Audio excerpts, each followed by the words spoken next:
नमस्कार, मैं हूं प्रियंका संभव। हम सब चाहते हैं एक शानदार करियर और इसी खोज में आपका साथ देता है हमारा ये खास शो हम होंगे कामयाब। इस शो में हम बात करते हैं कामयाब होने के लिए आपके सामने करियर और एजुकेशन के क्या क्या है ऑप्शंस। हम होंगे कामयाब में आगे बढ़ने से पहले देखते हैं आज आपके लिए क्या है खास। आईएएस टॉपर मोना पृथ्वी से जानेंगे कामयाबी के टिप्स, बताएंगे सीए करने में अब क्यों लगेगा पहले से कम समय, और एक्सपर्ट से जानेंगे कैसे करें नौकरी के लिए प्रोफेशनल रिज्यूमे की तैयारी। एक ऐसी नौकरी जिसका रुतबा अंग्रेजों के जमाने से लेकर आज भी बरकरार है। हम बात कर रहे हैं सिविल सर्विसेज की। हम होंगे कामयाब में आज हम आईएएस की तैयारी पर ही चर्चा करेंगे। इस चर्चा में हमारे साथ स्टूडियो में है बहुत ही खास मेहमान, इस बार की आईएएस टॉपर मोना पृथ्वी। मोना, आपका बहुत स्वागत है हम होंगे कामयाब में।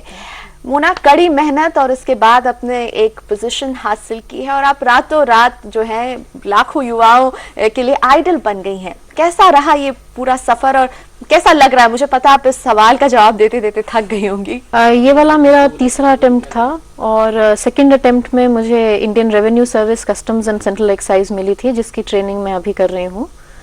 और पीछे देखती हूँ तो ऐसा लगता है कि सफर कठिन तो था, क्योंकि ऐसी कोई भी एग्जाम या ऐसी कोई भी सर्विस पाने के लिए शायद सफर आसान होना भी नहीं चाहिए। बहुत सारे स्टूडेंट्स हैं जो आईएएस के एग्जाम दे रहे हैं और उनके मन में कई तरह के सवाल थे, उन सबको हमने इकट्ठा किया है और सवालों का सिलसिला शुरू करते हैं। और सबसे पहले लेते हैं ये सवाल जो हमारे पास मृत्युंजय का है। मृत्युंजय आईएएस की तैयारी कर रहे हैं और आपसे कुछ जानना चाहते हैं। मैम, सबसे पहले आपको आपकी सफलता के लिए ढेर सारी बधाई। मैं आईएएस की तैयारी कर रहा हूँ, इसलिए मैं आपसे जानना चाहता हूँ कि आईएएस की तैयारी के लिए कोचिंग की कितनी जरूरत है। मृत्युंजय जानना चाहते हैं कि ये कोचिंग लें नहीं लें, आपने क्या किया था, आपने कोचिंग की कितनी मदद ली थी? देखिए, मैंने कोचिंग नहीं ज्वाइन की है और जहाँ तक मृत्युंजय का सवाल है, मुझे ऐसा लगता है कि कोचिंग इंस्टीट्यूट को ज्वाइन करना कुछ मैंडेटरी या नेसेसरी नहीं है। I have reached the top without the help of any coaching institute. मैंने सेल्फ स्टडी करके ही इसको पाया है। ये अलग बात है कि अगर किसी को बिल्कुल कोई भी नॉलेज नहीं है, कुछ भी इंफॉर्मेशन नहीं है, तो वो ज्वाइन करना चाहें तो that is up to their own wish. आपने सेल्फ स्टडी की आप बता रही हैं, तो किस तरह की किताबों का सहारा लिया और किन बातों का ध्यान रखा, क्या पढ़ाई की? There are some very standard books जो कि मैंने पढ़ी हैं, सभी लोग वही पढ़ते हैं, लेकिन उन बुक्स को सिर्फ पढ़कर याद करना नहीं, प्रॉब्ली इम्पोर्टेंट ये है कि यू थिंक अबाउट देम। आप उनके बारे में जो उसमें कंटेंट है उसको सोचें, और आप जो भी अपने आसपास देखते हैं, जो आपकी करंट इन्फॉर्मेशन है, contemporary material, basically you have to update what you have read with that contemporary material. Standard किताबें लें और करंट अफेयर्स से आप अपने आप को आगाह रखें। अगला सवाल लेते हैं, ये हमारे पास ईमेल के जरिए आया है। भोपाल से प्रेरणा का सवाल है, ये जानना चाहती हैं कि आईएएस के इंटरव्यू के लिए खुद को कैसे प्रिपेयर करना चाहिए। ना इंटरव्यू बहुत ही स्टेपिंग स्टोन होता है आईएएस की तैयारी में। आपके लिए कैसा रहा इंटरव्यू का सफर, और जो छात्र अपेयर हो रहे हैं उन्हें आप क्या सलाह देना चाहेंगी? द यूपीएससी का जो शुरू में जो ब्रोशर आता है, it makes it very clear that the interview is testing your attitude. वो एक नॉलेज का टेस्ट नहीं है, तो उसमें इट्स वेरी इंपॉर्टेंट कि आप अपना कॉन्फिडेंस लेवल मेंटेन करें। Keep a balance in your answers. ये नहीं कि you tend to shift towards one extreme और the other extreme, and don't unnecessarily argue with the board. और जहां तक कि उसकी प्रिपरेशन का सवाल है, the interview deals with current issues and very very simple basic things. तो you have to be very clear in your mind as to what is your opinion about a certain issue. ये जरूरी नहीं है कि आपका opinion सही हो या गलत हो, बट आपका अपना एक पर्सनल ओपिनियन जिसको कि आप सब्सटैंशिएट कर सकते हैं, और यू हैव टू थिंक कि what are the counter questions which are possible on that. तो इस तरह से you keep thinking in your mind all the time. I think that is the best way you can prepare for the interview. यानी current affair से आप अपने आप को अपडेटेड रखें और साथ में उस पर एक ओपिनियन रखें जिसके लिए आप स्टैंड कर सकें। एक सोच, एक कॉन्फिडेंस जरूरी है। मोना, आखिरी सवाल लेते हैं, ये हमारे पास दिल्ली से आया है मनोज का। वो आपसे आईएएस की तैयारी से जुड़ा ही एक सवाल पूछना चाहते हैं। सबसे पहले मैं बधाई देना चाहूँगा मनोज जी आपको आपकी सफलता के लिए, और मैं आईएएस की तैयारी कर रहा हूँ, उसके लिए सबसे पहले मैं आपसे सवाल पूछना चाहता हूँ कि मुझे किस तरह की तैयारी करनी चाहिए, किस तरह की स्ट्रेटजी बनानी चाहिए। मनोज जानना चाहते हैं स्ट्रेटजी कैसी होनी चाहिए इस एग्जाम को अटैक करने के लिए, क्वेश्चन पेपर को। Manoj, my suggestion would be कि learn to capitalize on your strengths and cover up your weaknesses. तो आप ये देखिए कि आपकी क्या strengths हैं. आपका writing style आपका strength है या आपका ability to grasp material आपका strength है. Be very selective about the material that you are choosing क्योंकि market is flooded with a huge lot of resource material. Be selective, अच्छी सी books, कुछ maybe a few books but read them well. And whatever you read, as I said earlier also, you have to think about it. उसके बारे में आपको अच्छे से सोचना चाहिए क्योंकि answers में भी जो वो देख रहे हैं, they are looking for something which is new, which is different, and जिसमें कुछ substance है, कुछ depth है. मोना, आपका बहुत धन्यवाद, आप आए और हम उम्मीद करते हैं कि जो छात्र एग्जाम दे रहे हैं वो आपकी दी हुई टिप्स से कुछ ना कुछ Best of luck to all the candidates. I hope they make it. Very nice. UPSC यानी यूनियन पब्लिक सर्विस कमीशन को 2006 में 80 साल पूरे हो रहे हैं, लेकिन इसके एग्जाम के तौर तरीके में शुरू से लेकर अब तक कुछ खास बदलाव नहीं हुआ है। देश भर में लाखों छात्र सिविल सर्विसेज की तैयारी करते हैं, लेकिन इस मझधार से बिरले ही छात्रों की नैया पार हो पाती है।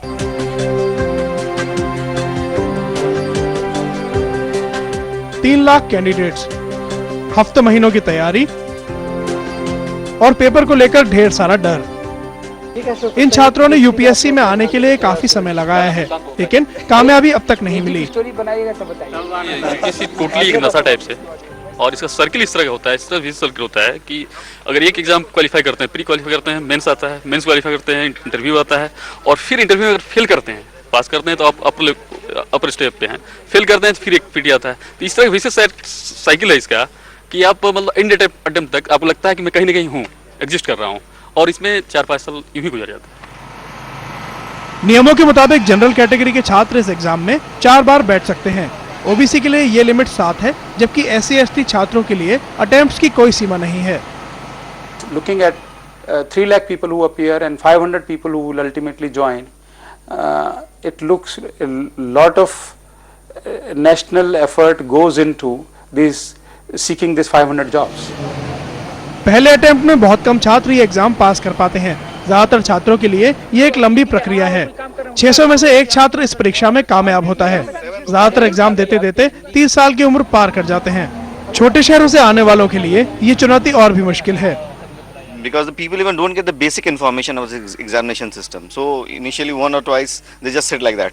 I have 7 attempts, so they take it, they experience on their own.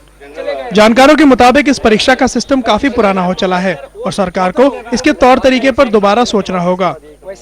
हम होंगे कामयाब में आगे बताएंगे। जल्द ही स्टूडेंट्स 10वीं के बाद ही करा सकेंगे सीए के लिए registration.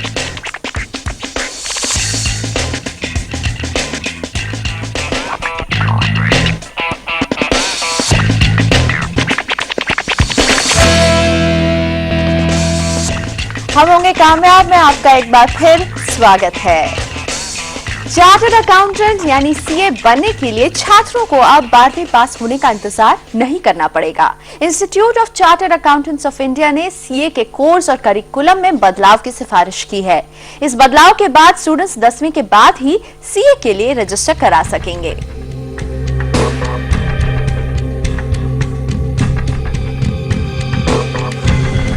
Institute of chartered accountants of India यानी ICAI 2001 के अपने करिकुलम में बदलाव की तैयारी कर रहा है, जिसके बाद स्टूडेंट्स 12वीं की बजाय 10वीं के बाद ही सीए के लिए रजिस्ट्रेशन करा सकेंगे। रजिस्ट्रेशन के बाद 12वीं में अपीयर होने वाले या फिर 12वीं पास कर चुके स्टूडेंट्स कॉमन प्रोफिशिएंसी टेस्ट में बैठने के हकदार होंगे। 200 नंबर का ये टेस्ट 3 घंटे का होगा और पैटर्न ऑब्जेक्टिव टाइप होगा। इस टेस्ट में mercantile law, general aptitude, accounting और क्वांटिटेटिव टेक्निक से सवाल पूछे जाएंगे। कोई भी स्टूडेंट, चाहे वो 10+2 हो, चाहे वो ग्रेजुएट हो, उसको सबसे पहले ये कॉमन प्रोफिशिएंसी टेस्ट पास करना पड़ेगा। इस कॉमन प्रोफिशिएंसी टेस्ट के लिए कोई भी स्टूडेंट अपने आप को 10वीं क्लास को पास करने के बाद रजिस्टर करवा सकता है, लेकिन वो 12th स्टैंडर्ड के एग्जाम में अपीयर होने के बाद ही इस एग्जाम में अपीयर हो सकता है। कॉमन प्रोफिशिएंसी टेस्ट यानी CPT पास करने के बाद स्टूडेंट को आर्टिकलशिप ट्रेनिंग लेनी पड़ेगी। ये ट्रेनिंग पहले 3 साल की होती थी, जिसे अब 3.5 साल का कर दिया जाएगा। ट्रेनिंग के 18 महीने के बाद स्टूडेंट को एक और एग्जाम प्रोफिशिएंसी कॉम्पिटेंसी एग्जामिनेशन यानी PCE देना पड़ेगा। साथ ही general management and communication skills program attend करना होगा और 100 घंटे की IT ट्रेनिंग भी लेनी पड़ेगी। प्रैक्टिकल ट्रेनिंग ज्वाइन करने के 18 महीने के बाद वो एक प्रोफिशिएंसी कॉम्पिटेंसी एग्जाम को उसको पास करना पड़ेगा और उसके बाद उसको 18 महीने की और ट्रेनिंग करनी पड़ेगी। तो कुल मिला के 3.5 साल की एक स्टूडेंट को प्रैक्टिकल ट्रेनिंग करनी पड़ेगी और 3.5 साल की जब ट्रेनिंग पूरी हो जाएगी उसके बाद वो इंस्टीट्यूट का जो फाइनल एग्जाम होगा उसके अंदर वो अपीयर कर सकता है। पहले CA की पढ़ाई पूरी करने में एक स्टूडेंट को 5 साल से भी ज्यादा वक्त लग जाता था, लेकिन नियमों में बदलाव के बाद स्टूडेंट करीब 4 साल में ही CA बन सकेंगे। ग्लोबलाइजेशन और बदलते इकोनॉमिक ट्रेंड के साथ ICAI CA के कोर्स कंटेंट को भी अपडेट करने की तैयारी कर रहा है। हम होंगे कामयाब के लिए फनीश मणि त्रिपाठी, दिल्ली। क्या खान पान में सुधार करके बीमारियां दूर की जा सकती हैं? क्या खाएं कि सेहतमंद रहें? अगर आपकी दिलचस्पी ऐसे सवालों में है तो आप न्यूट्रिशन एंड डाइटिक्स में अपना करियर बना सकते हैं। सेहत और फिटनेस को लेकर लोगों की बढ़ती फिक्र ने इस फील्ड को हॉट करियर ऑप्शन बना दिया है।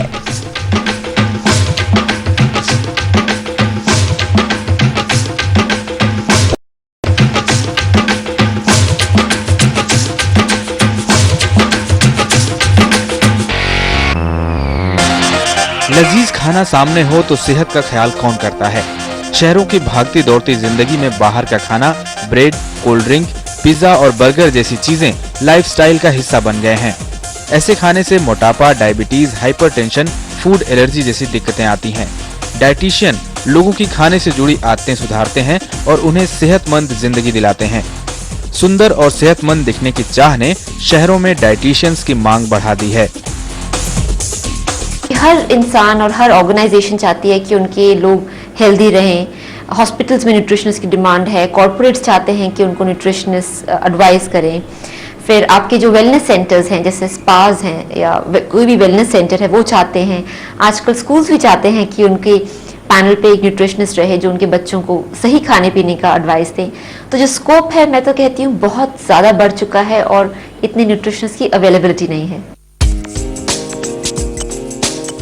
अस्पताल, airlines, nursing homes, child health care centres, nutrition clinic, beauty clinic, gym और फिटनेस सेंटर्स में न्यूट्रिशियंस और डाइट एक्सपर्ट्स की जरूरत होती है। न्यूट्रिशनिस्ट के तौर पर आप किसी NGO से लेकर यूनिसेफ और केयर जैसी इंटरनेशनल एजेंसीज का हिस्सा बन सकते हैं। यूनिवर्सिटी या हेल्थ और न्यूट्रिशन से जुड़े इंस्टीट्यूट में भी न्यूट्रिशन एक्सपर्ट्स की जरूरत होती है। इसके अलावा आप चाहें तो हेल्थ और न्यूट्रिशन से जुड़ी अपनी कंसल्टेंसी सर्विस शुरू कर सकते हैं। इसके बढ़ने के स्कोप एयरलाइंस में भी हैं, होटल इंडस्ट्री में भी हैं, क्योंकि होटल इंडस्ट्री में भी आजकल जिम्स हैं और लोग चाहते हैं कि जिम में हम जाएं तो एक डाइटिशियन से भी इंटरेक्शन करें। या आजकल डाइट रिलेटेड रेस्टोरेंट्स भी खुल रहे हैं जहां पे हेल्दी फूड प्रमोट किया जाता है जो एक न्यूट्रिशनिस्ट को स्कोप दे सकता है। तो आगे आने वाले टाइम में इसका स्कोप बढ़ेगा। डाइटिशियन और न्यूट्रिशनिस्ट के काम में थोड़ा सा अंतर है। डाइटिशियन किसी की फिटनेस, रूटीन और स्ट्रेस लेवल देखते हुए उसके लिए डाइट प्लान बनाता है। विटामिन, कार्बोहाइड्रेट या आयरन की जरूरत के हिसाब से उसे परहेज भी बताता है, जबकि न्यूट्रिशनिस्ट इंसान पर खाने के असर का अध्ययन करते हैं। एम्प्लॉयर और नौकरी चाहने वाले का पहला परिचय अक्सर रिज्यूमे यानी CV के जरिए ही होता है। ऑनलाइन एप्लीकेशन का जमाना है और आपका CV इतना इंप्रेसिव तो होना ही चाहिए कि नौकरी देने वाला आपको इंटरव्यू के लिए तो बुला ही ले। अपने रिज्यूमे को कैसे दे प्रोफेशनल लुक, बता रहे हैं दिल्ली से निशांत जैन।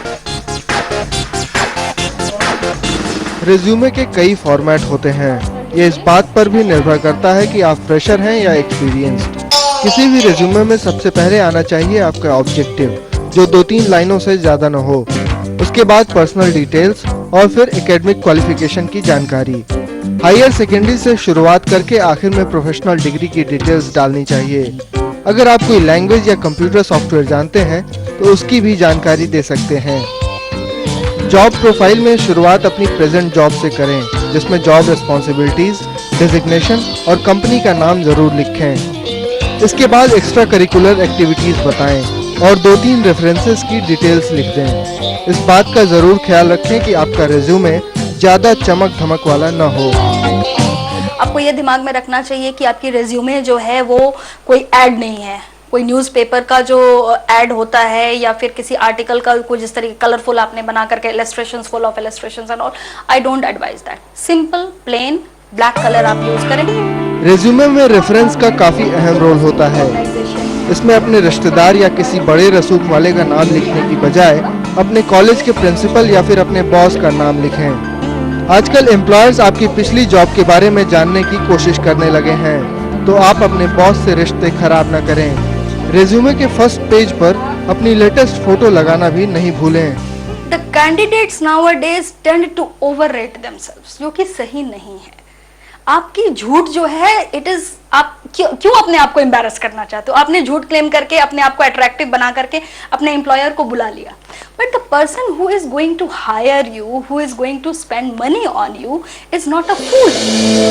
कोई भी रेज्यूमे 2-4 पन्नों से ज्यादा नहीं होना चाहिए। फॉन्ट साइज आप 10 से 12 तक रख सकते हैं। रेज्यूमे के साथ आजकल कवरिंग लेटर लगाने का चलन है, जिसमें आप जिस पोस्ट के लिए अप्लाई कर रहे हैं वो लिख सकते हैं। एक बढ़िया रेज्यूमे आपको बढ़िया जॉब की गारंटी तो नहीं देता, लेकिन कुछ हद तक आपकी मदद जरूर करता है। हम होंगे कामयाब के लिए निशान जैन, दिल्ली। तो कैसा होना चाहिए एक आइडियल रेज्यूमे? छोटा, बड़ा, लंबा या फिर एकदम कॉम्पैक्ट? इन सब के बारे में हम आपको अभी आगे भी बताएंगे। हम होंगे कामयाब में आगे एक्सपर्ट से बात करेंगे और जानेंगे नौकरी दिलाने में कितना अहम होता है आपका रेज्यूमे, और रेज्यूमे बनाते वक्त किन बातों का ध्यान रखें।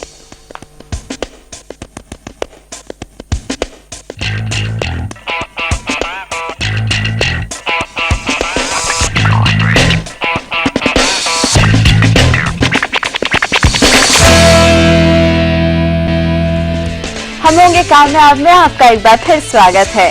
पूछे एक्सपर्ट से में आज हम बात करेंगे कैसा हो आपका रेज्यूमे। इस पर बात करने के लिए हमारे साथ हैं एलिक्सर वेब सॉल्यूशन के सीईओ विपुल प्रकाश। विपुल, स्वागत है आपका। साथ ही रेज्यूमे से जुड़े आपके सवाल भी होंगे, तो आइए शुरू करते हैं बातचीत का सिलसिला। विपुल, सबसे पहले हम आपसे ये जानना चाहेंगे कि क्वालिफिकेशन और एक्सपीरियंस के बाद रेज्यूमे कितना अहम होता है? हमारे पास तकरीबन यहाँ 400 लोग काम करते हैं। दिन में हमारे पास 5000 से ऊपर रेज्यूमे आते हैं। तो अगर मान लीजिए रेज्यूमे आपका ठीक नहीं होगा, क्योंकि हर 5000 जने से हम बात नहीं कर सकते, तो रेज्यूमे बहुत ही ज्यादा अहम है। और आपका रेज्यूमे अगर अच्छे से बना होगा तो आपका इंटरव्यू के लिए कॉल आना मतलब ज्यादा इजी हो जाएगा। यानी एक तरह से एक फर्स्ट इंप्रेशन कैंडिडेट का पड़ता है उनके रिज्यूमे से। वो सवाल लेते हैं विपुल जो हमें छात्रों ने पूछा है जो अपना रिज्यूमे बनाने की तैयारी में है। पहला सवाल हमारे पास गिरिजा का है जो एमबीए कर रही हैं और अपने रिज्यूमे के बारे में कुछ जानना चाहती हैं। सर, आपसे एक सवाल था कि रिज्यूमे कैसा होना चाहिए, और मुझे ये भी पूछना है कि रिज्यूमे में पेरेंट्स का नेम होना कितना इम्पोर्टेंट है। गिरजा का सवाल है कि कैसा होना चाहिए रिज्यूमे, और ये सिर्फ शायद उनके लिए ही नहीं, एक सभी लोगों का सवाल हो सकता है कि कैसा होना चाहिए। कुछ पॉइंट्स, कुछ बुलेट पॉइंट्स जो ध्यान में रखने चाहिए रिज्यूमे बनाते वक्त। इन्होंने एक्चुअली 2 क्वेश्चन पूछे हैं। तो पहला क्वेश्चन ये है कि रिज्यूमे में क्या इंपॉर्टेंट पॉइंट्स होने चाहिए, जो भी आपकी की स्ट्रेंथ्स हैं, जिस टाइप का आप जॉब चाहते हैं। आजकल की मार्केट में आप ये मत सोचिए कि जॉब नहीं है। आप हमारे पॉइंट से देखें तो बहुत ज्यादा शॉर्टेज है रेज्यूमे की, अच्छे लोगों की मार्केट में। बट जो जैसा टाइप का आपका जॉब चाहिए वही लिखना चाहिए। ये नहीं कि आप सब कुछ ही लिख दें कि मैं ये भी कर लेंगे, ये भी कर लेंगे। तो वो आपका जो क्लियर ऑब्जेक्टिव है आपके रेज्यूमे के ऊपर, मतलब वो होना चाहिए। आपकी क्वालिफिकेशंस, अगर आपने एजुकेशन में अच्छा किया है तो वो हाईलाइट होना चाहिए। फर्स्ट डिवीजन नहीं, क्योंकि आजकल तकरीबन हर एक जना ही फर्स्ट डिवीजन लिख के भेज देता है। अगर आप अपने परसेंटेज मार्क्स भेजें या अगर आप टॉप 5 में आए हैं अपने कॉलेज में, तो वो सब अगर आप हाईलाइट करें तो अच्छा रहेगा। जो आपने सेकंड सवाल पूछा विच इज के पेरेंट्स का नाम होना जरूरी है कि नहीं है, आजकल काफी कंपनीज जो हैं वो ड्यूप्लीकेशन चेक करती हैं। और ड्यूप्लीकेशन चेक के लिए जैसे एक ही जना होगा, उसका नाम अमित मेहरा होगा और हमारे डेटाबेस में ऐसे 25 लोग होंगे, तो उसके लिए हम लोग डेट ऑफ बर्थ और फादर्स नेम से टैली करते हैं। तो उसमें ये हेल्प करता है। काफी सारे क्लाइंट्स जो हैं वो मांगते हैं इस चीज को, तो अगर आप डाल दें तो अच्छा है। बिल्कुल। अगला सवाल लेते हैं, ये हमारे पास आया है अमित का। मुझे 3.5 साल का एक्सपीरियंस है सेल्स में, तो मैं जो रेज्यूमे बनाता हूँ वो 3.5 पेज लंबा है। तो मेरा प्रश्न ये है आपसे कि जैसे मैं रेज्यूमे बनाऊँ तो छोटा बनाऊँ या फिर 3.5 पेज का बनाऊँ? दोनों में से ज़्यादा इम्प्रेसिव कौन सा होगा? विपुल, कैसे बनाए इम्प्रेसिव? छोटा रखें, बड़ा बनाए, लेंदी रखें अपना रेज्यूमे? की पार्ट ये है कि जो आपके की चीजें हैं वो होनी चाहिए रेज्यूमे में, और अगर आप 10 पेज का रेज्यूमे बनाएंगे तो कोई नहीं पढ़ेगा, किसी के पास इतना टाइम नहीं है।